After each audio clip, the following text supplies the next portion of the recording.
Welcome back to Mady English Practice. I'm Mady. And I'm Jules.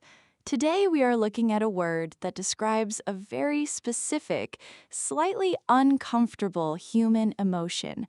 We all feel it, but sometimes it's hard to find the right vocabulary for it. An uncomfortable emotion. Okay, what is the word today? The word is conflicted. Conflicted. This is such a great descriptive word. It really paints a picture of what is happening inside your head. It really does. For our English learners, feeling conflicted means you have two different opposing feelings about the exact same thing. You are torn between two choices or two entirely different emotions. Think of it like a game of tug-of-war happening inside your brain. One side is pulling you to the left, and the other side is pulling you to the right. Exactly. Let's look at a real scenario, a big life decision.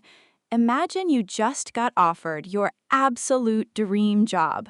The salary is amazing, the company is famous, and it is a huge step up for your career. That sounds like a perfect situation. I would be thrilled. But wait, there is a catch.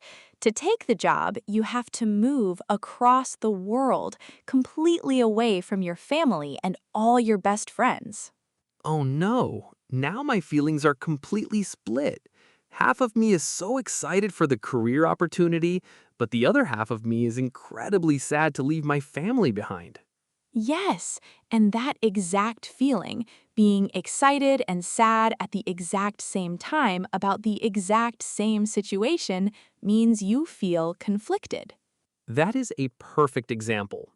We should also point out a common mistake learners make here. Being conflicted is not the same thing as being confused.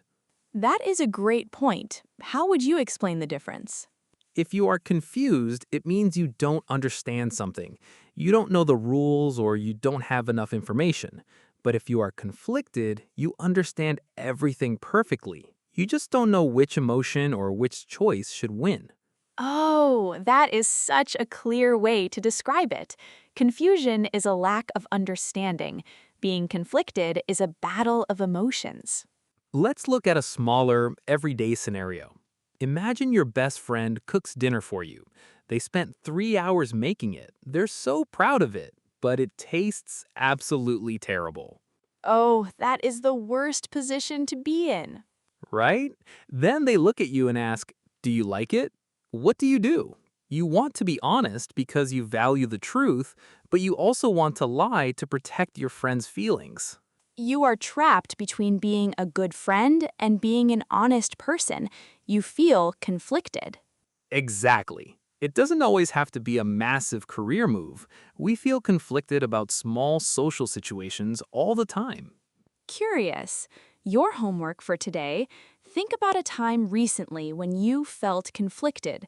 What were the two opposing feelings you were experiencing? Practice describing that internal tug of war out loud in English.